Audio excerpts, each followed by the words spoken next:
Welcome to ম্যাথভিশন channel. তো আজ আমরা নবম শ্রেণীর এই প্রথমে যে চ্যাপ্টারটি রয়েছে বাস্তব সংখ্যা, এই চ্যাপ্টারটি করব। তো এই চ্যাপ্টারটা শুরু করার আগে আমাদের এই যে বাস্তব সংখ্যা মানে কিছু ধরনের সংখ্যা রয়েছে যেগুলো সম্পর্কে আমাদের একটু বেসিক ধারণার প্রয়োজন। তো প্রথমে আমি বলি স্বাভাবিক সংখ্যা জিনিসটা কি। তাহলে প্রথমে আমি বলবো স্বাভাবিক সংখ্যা। তাহলে স্বাভাবিক সংখ্যা বলতে আমরা কোনগুলোকে বুঝবো না, 1 2 3 4 5 ডট ডট করে চলবে, এই সমস্ত সংখ্যাগুলোকে কিন্তু আমরা কি বলবো স্বাভাবিক সংখ্যা। তাহলে স্বাভাবিক সংখ্যা আমাদের কি বললাম, যে 1 থেকে শুরু করে কন্টিনিউ আমাদের সংখ্যাগুলো পরপর হয়ে যাবে, সে যে কোনো সংখ্যাই হতে পারে, সেগুলোকে আমরা বলবো স্বাভাবিক সংখ্যা। এবার হ্যাঁ, এখানে আর একটা জিনিস তোমাদের বলে দিই, যে সবচেয়ে ছোট স্বাভাবিক সংখ্যা কোনটি, তা সেটি হবে আমাদের 1। ওকে, এবং বড় বলতে কিন্তু কিছু নেই, এটা কন্টিনিউ চলতে থাকে। তো আশা করি তোমরা স্বাভাবিক সংখ্যা জিনিসটা কি বুঝতে পেরেছো। এবার আমরা নেক্সট করব অখণ্ড সংখ্যা। তাহলে অখণ্ড সংখ্যা কি না, অখণ্ড সংখ্যা বলতে কি, যখন আমাদের স্বাভাবিক সংখ্যা এইগুলো রয়েছে না, এদের সাথে যখন আমরা শূন্যকে যখন অ্যাড করে নিয়ে তারপরে লিখব, তখন সেটা আমাদের, যেমন আমি এখান থেকে লিখতে পারি 0 1 2 3 4 ডট ডট করে চলছে, তখন এই জিনিসগুলোকে আমরা বলবো অখণ্ড সংখ্যা। দেখো তোমাদের বইয়ে এখানে রয়েছে, দেখো 0 কি স্বাভাবিক সংখ্যা না, 0 থেকে যে হ্যাঁ 0 থেকে তো আমরা স্বাভাবিক সংখ্যা শুরু করি না, তাহলে 0 কিন্তু আবার স্বাভাবিক সংখ্যা নয়, কিন্তু হ্যাঁ 0 হচ্ছে আমাদের অখণ্ড সংখ্যা।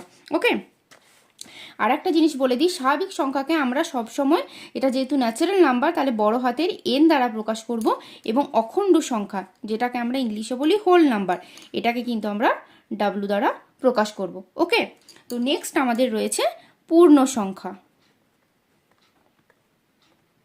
তাহলে পূর্ণ সংখ্যা জিনিসটি কি হবে, তো দেখো এটাকে আমরা লিখে নিচ্ছি, 0 থেকে লিখছি। তাহলে 0-র এই দিকটি হচ্ছে আমাদের কি বলবো বলো তো, আগে দুটো দিক বুঝিয়ে দিই। তাহলে এটা হচ্ছে 0-র বাম দিক, ওকে, এবং এটি হচ্ছে 0-র ডান দিক। ওকে, এবার দেখো 0 থেকে বড় মানে 1 2 3 4 ডট ডট করে চলছে, এবং 0 থেকে ছোট যেগুলো -1 -2 -3 -4 কন্টিনিউ চলছে। তাহলে 0 0 0 কিন্তু আমাদের একটি পূর্ণ সংখ্যা। তাহলে 0 সহ তার বাঁ দিকের এবং ডান দিকের সমস্ত সংখ্যাগুলি হচ্ছে আমাদের পূর্ণ সংখ্যা। হ্যাঁ, তবে 0-র বাঁ দিকের সংখ্যাগুলিকে বলবো আমরা, এই দিকটিকে আমরা বলবো ঋণাত্মক পূর্ণ সংখ্যা, এবং 0-র ডান দিকের সংখ্যাগুলিকে আমরা বলবো ধনাত্মক পূর্ণ সংখ্যা। ওকে, তো নেক্সট আমাদের কোনটি রয়েছে দেখি, নেক্সট আমাদের রয়েছে মূলদ সংখ্যা। তো নেক্সট আমাদের রয়েছে মূলদ সংখ্যা।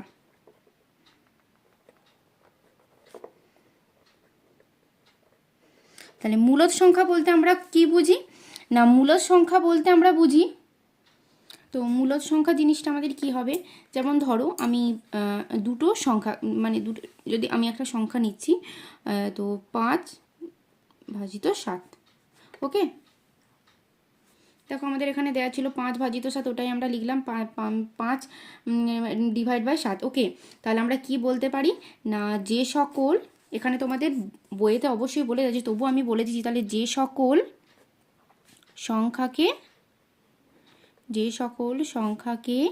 p/q আকারে প্রকাশ করা যায়, যেখানে p এবং q দুটোই আমাদের কি হতে হবে, পূর্ণ সংখ্যা হতে হবে, প্রকাশ করা যায়, তাকে আমরা মূলদ সংখ্যা বলি। তাকে মূলদ সংখ্যা বলা হয়, যেখানে আমরা কি বললাম, p এবং q দুটোই আমাদের কি সংখ্যা হবে, পূর্ণ সংখ্যা হবে, p ও q পূর্ণ সংখ্যা। এবং এখানে আরেকটি কন্ডিশন যেটা থাকতে হবে, আমাদের নিচেরটাকে কিন্তু শূন্য হওয়া চলবে না, আমাদের কিউ নট ইকুয়াল টু 0 হতে হবে। এবার দেখো, যদি আমাদের এখানে 5/7 রয়েছে, এখানে যদি 5-এর নিচে আমার 7-এর পরিবর্তে যদি শূন্য থাকতো, তাহলে এটা হচ্ছে কি, আমরা কিন্তু কিছু নির্ণয় করতে পারতাম না। সুতরাং আমাদেরকে সবসময় মনে রাখতে হবে যে নিচেটা আমাদের কিন্তু শূন্য হওয়া চলবে না, এটাই কিন্তু মূলদ সংখ্যার আমাদের মেন কনসেপ্ট। ওকে, তো আমরা এটা কখনোই করতে পারবো না। হ্যাঁ, তবে আরেকটা জিনিস বলে রাখি যে মূলদ সংখ্যাকে আমরা কী দিয়ে প্রকাশ করি। মূলদ সংখ্যাকে আমরা দেখো তোমাদের এখানে বইতে দেওয়া রয়েছে বড় হাতের কিউ দ্বারা কিন্তু আমরা এটাকে প্রকাশ করে থাকি। তবে হ্যাঁ, আর একটা জিনিস আমরা কি বলবো, দেখো এখানে 5টা কি একটি পূর্ণ সংখ্যা এবং 7 সেটাও কি আমাদের একটি পূর্ণ সংখ্যা। তাহলে আমাদের এইটা আমরা অবশ্যই বলতে পারবো যে সকল পূর্ণ সংখ্যায় কিন্তু আমাদের মূলদ সংখ্যা হবে। তো এটা আমরা বলতে পারি যে সকল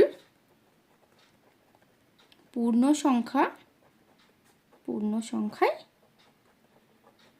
মূলদ সংখ্যা। ওকে, আশা করি তোমরা এই জায়গাটা তোমাদের কনসেপ্টটা ক্লিয়ার হয়েছে। তাহলে স্বাভাবিক সংখ্যা জিনিসটা কি বললাম, যে 1 2 3 করে কন্টিনিউ চলছে এই পুরো সিরিজটাকে আমরা বলবো স্বাভাবিক সংখ্যা। স্বাভাবিক সংখ্যাকে আমরা সর্বদা বড় হাতের এন দ্বারা প্রকাশ করে থাকি। অখণ্ড সংখ্যা কি না, শূন্য যুক্ত হয়ে যে বাকি সমস্ত স্বাভাবিক সংখ্যাগুলিকে সকলকে নিয়ে আমাদের হচ্ছে কি অখণ্ড সংখ্যা, যেটাকে আমরা বড় হাতে ডাব্লু দ্বারা প্রকাশ করে থাকি। পূর্ণ সংখ্যা কি বললাম, শূন্য এবং শূন্যর ডান দিকে 1 2 3 4 করে এবং বাঁ দিকে -1 -2 -3 -4 কন্টিনিউ চলছে, এই টোটাল জিনিসটাকে আমরা বলবো কিন্তু পূর্ণ সংখ্যা। মূলদ সংখ্যা কি বললাম, যে সমস্ত সংখ্যাকে আমরা p/q আকারে প্রকাশ করতে পারবো তাকে আমরা বলবো মূলদ সংখ্যা। এখানে দুটো কন্ডিশন কি হতে হবে, যে p এবং q উভয় আমাদের পূর্ণ সংখ্যা হবে এবং আমাদের q ≠ 0 হতে হবে। তাহলে আমরা এটা মনে রাখবো, সকল পূর্ণ সংখ্যা কিন্তু মূলদ সংখ্যা। এরপর দেখো তোমাদের বইয়ে 3টে প্রশ্ন দেওয়া আছে। এখানে দেখো আমাদের 3টি প্রশ্ন দেওয়া আছে। এখানে কি বলেছে দেখো, যে সকল মূলদ সংখ্যায় কি পূর্ণ সংখ্যা। দেখো তাহলে সকল মূলদ সংখ্যা কিন্তু আমাদের, যেটা তোমাদের 11 দাগে করেছে, তাহলে প্রথমেরটা আমি করছি 11 দাগের 1, সকল মূলদ সংখ্যা কি পূর্ণ সংখ্যা নয়।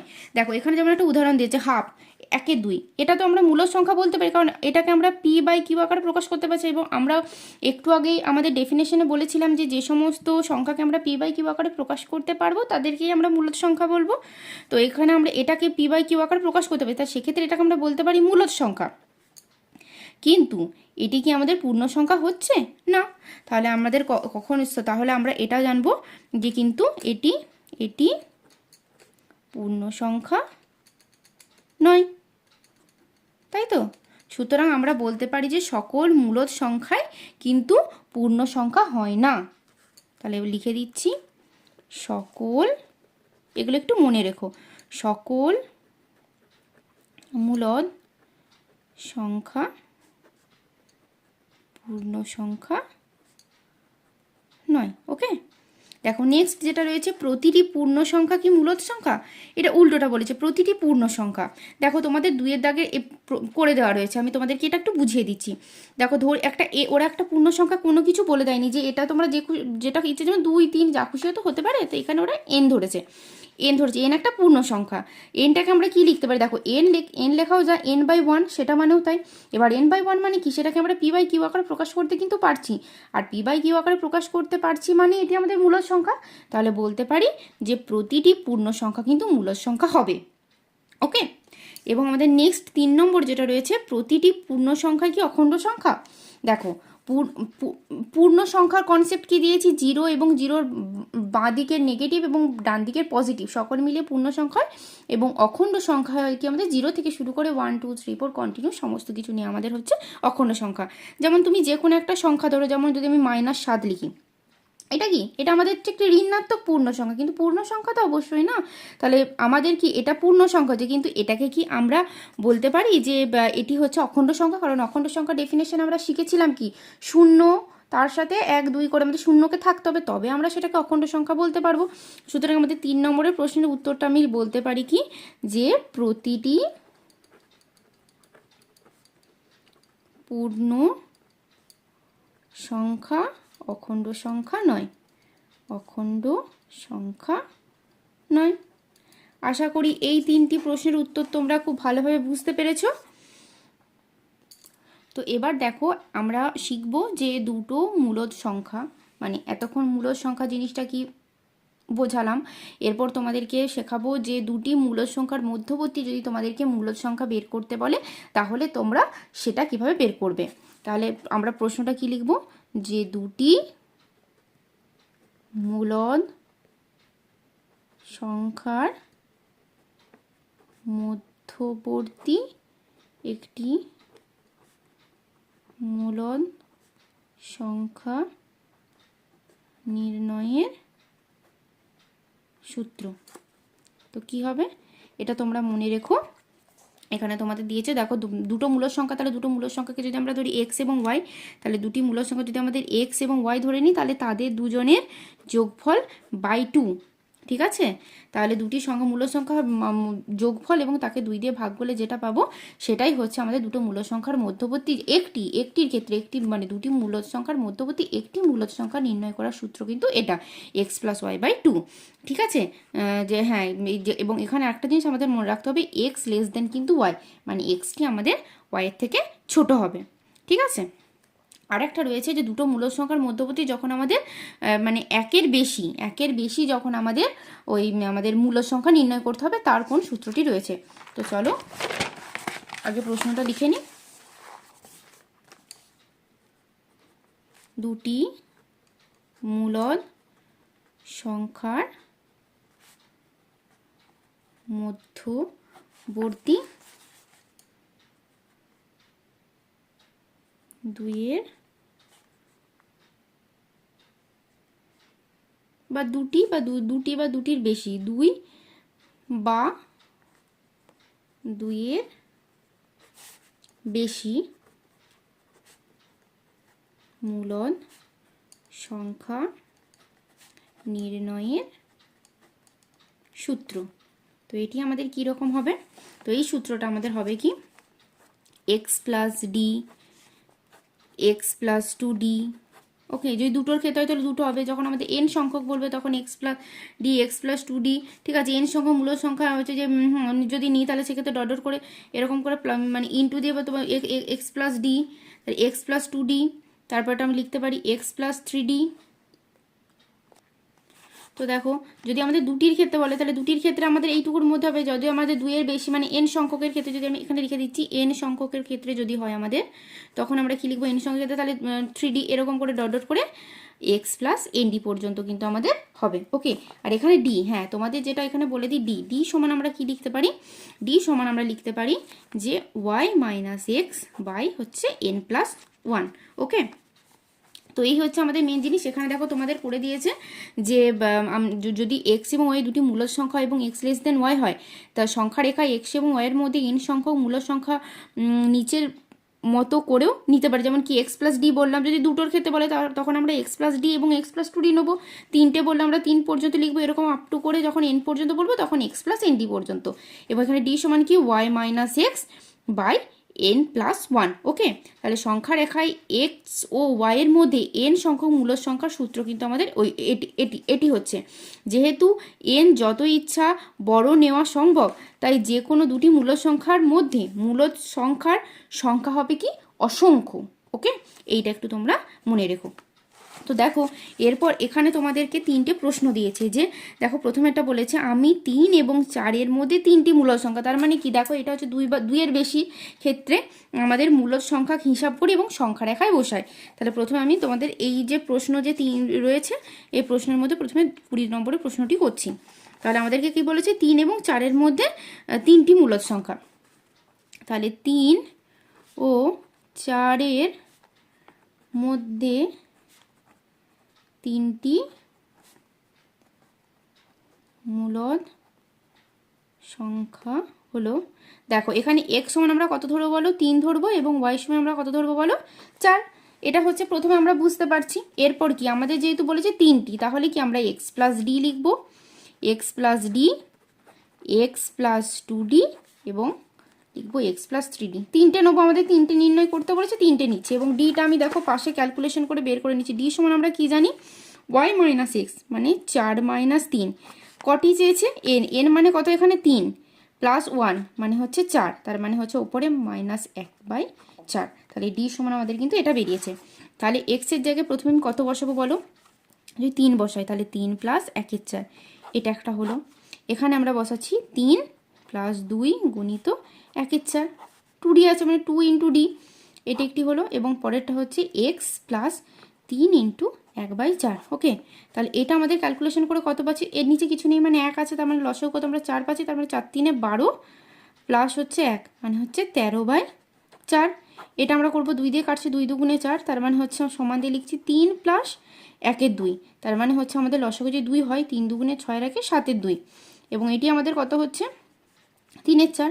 তাহলে এটা আমরা লিখছি 3 প্লাস হচ্ছে 3/4। তাহলে 4 লসাগু যদি হয় তার মানে 4 3 12, 13 14 15/4।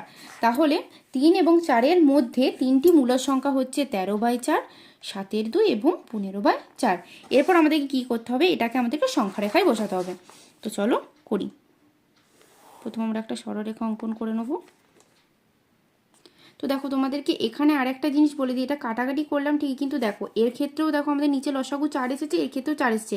তো সুতরাং এটা যদি তোমরা কাটাকাটি না করেও যদি করো, যদি আমরা এভাবে এটা তো হচ্ছেই, মানে এক্ষেত্রে ধরো আমাকে আবার ব্যালেন্স করতে হবে, মানে নিচেরটা আমাদের করতে গেলে আমাদের ওপর নিচে 2 দিয়ে গুণ করবো, তাহলে 14/4 চলে আসবে, ঠিক আছে, এটার সাথে ব্যালেন্স করতে গেলে। তাহলে আমরা কাটাকুটি যদি না করেও করি তাহলে আমাদের কি হবে এখানে বলো, এটা যদি আমাদের 2টা থেকে যায়, তাহলে এখানে তোমাদেরকে আরেকবারটি আমি বুঝিয়ে দিচ্ছি। এটা তো একরকম হলো, এটাও করতে এটাও হতে পারে, আবার এটাকে যদি আমি এভাবে না লিখে যদি আমি এটাকে এভাবেও করে রাখি তাহলে এটাই সুবিধা হবে। 2/4 সমান ওটা একবারে আমি হচ্ছে 4 3 12 13 14/4। তাহলে দেখো এক্ষেত্রে দেখো প্রত্যেকের লসাগুগুলো আমাদের সমান হচ্ছে, তাহলে কিন্তু আমাদের সংখ্যা রেখায় বসাতে সুবিধা হবে। তাহলে লাইনটা আমি আরেকটু নিচে করে নিই, তাহলে সুবিধা হবে আমাদের। তো দেখো এবার আমি এখানে যদি আমি 0 করে নিই, ওকে, এবার 0-র বাঁ দিকে আমি কত লিখতে পারি বলো, 1 2 3 4, এদিকে লিখবো কি -1 -2 -3, মাইনাস এটা আমাদের যতটা দরকার নেই, তবু এটা লিখে নিলে। এবার দেখো আমাদের কি বলেছে 3 এবং 4-এর মধ্যে, তাহলে 3 এবং 4-এর মধ্যে আমাদের কীরকম হচ্ছে দেখো, এইরকমভাবে তোমরা বসাবে, যেভাবে রয়েছে এরকমভাবে তুমি বসিয়ে দেবে, তোমাদের বুঝতে সুবিধা হবে। তাহলে আমি এখানে 3টে হয়েছে, আমি 3টে কিন্তু বসিয়ে দিচ্ছি এর মধ্যে। তাহলে 1 2 3টে, তাহলে কী কী লিখলাম, 13/4, 14/4, আর একটা হচ্ছে তোমার 15/4। তো আশা করছি যে কি করে মূলদ সংখ্যা বের করতে হবে, দুটো মূলদ সংখ্যার মধ্যবর্তী কী কী মূলদ সংখ্যা বের করতে হবে এবং তাকে সংখ্যা রেখে কীভাবে স্থাপন করতে হবে তোমরা বুঝতে পেরেছো। তো নেক্সট আমি আরেকটা অঙ্ক, এখানে দুটো অঙ্ক দেখো সেম একই পদ্ধতিতে, তো আমি 21-এর দাগেরটা করছি এবার, ওকে। তো 21-এর দাগেরটাকে লিখে নিই, 1-এর 3 ও 2-এর 5-এর মধ্যে তিনটি মূলদ সংখ্যা হলো। তাহলে দেখো আমাদের এটাও 3টি চেয়েছে, মানে একই রকম লিখবো, তবে এখানে আমি লিখে নিই আগে x সমান আমাদের কি হচ্ছে এখানে 1-এর 3 এবং y সমান কি আমাদের 2-এর 5। তাহলে আমাদের 3টে বের করব, তাহলে হচ্ছে x plus D, x plus 2d এবং x প্লাস 3d। তাহলে ডিটা আগে আমি এদিকে ক্যালকুলেশন করে নিই, ডি সমান আমরা জানি y মাইনাস এক্স মানে 2-এর 5 মাইনাস 1-এর 3 বাই n মানে হচ্ছে 3 প্লাস 1 4। তাহলে ওপরে কত আমরা যদি লসাগু পাচ্ছি 15, তাহলে হচ্ছে এখানে 5 3-এ 15, 3 দুগুণে 6 মাইনাস 3 5-এ 15/4, 4-এর নিচে কিছু নেই মানে 1, মানে 1/15 1/15/4/1, তাহলে কি হচ্ছে আমাদের 1/60 হচ্ছে। এটা আমাদের ডি এর মান পেলাম। এরপর আমি এখানে স্থাপন করব। তাহলে প্রথমে দেখো যদি আমি এক্স এর মান বসাই, এক্স এর মান হচ্ছে কত 1-এর 3 প্লাস হচ্ছে 1-এর 60, এটা একটা হলো। পরেরটা আমাদের হচ্ছে কত 1-এর 3 প্লাস 2 গুণিত 1-এর 60, এবং 3 নম্বরটা হচ্ছে 1-এর 3 প্লাস 3 গুণিত 1/60। তো এবার এটা ক্যালকুলেশন করে নিই। তারপর আমাদের কি এলসিএম 60 হচ্ছে, তার মানে হচ্ছে 3 20 60, 20 প্লাস 1 মানে হচ্ছে আমাদের 21/60। ওকে, এটার ক্ষেত্রে আমাদের কি হচ্ছে দেখো, আমি যদি না ভেঙে করি তার মানে 1-এর 3, কাটাকুটি করে নিতেই পারো, কোনো অসুবিধা নেই, মানে এটা আমি নিচে এলসিএমটা 1 রাখার জন্য আপাতত করছি। তার মানে এটা হচ্ছে আমাদের কত প্লাস 2/60। তাহলে এর ক্ষেত্রেও দেখো নিচে 60 আসলো, মানে 3 20 60 প্লাস হচ্ছে 2, তার মানে আমাদের 22/60। ওকে, এবং 3 নম্বরটা আমাদের কত হচ্ছে বলো 1-এর 3 প্লাস হচ্ছে 3/60, এর ক্ষেত্রেও নিচে আমাদের এলসিএমটা হচ্ছে 60 হলো, মানে 20 প্লাস হচ্ছে 3, তাহলে 23/60। এরপর দেখো এটাকে কাটাকুটি করে আমার ওপর নিচে কাটাকুটি আছে, মানে 3 দিয়ে 3 7 21, 3 দুগুণে 7/20 করছি।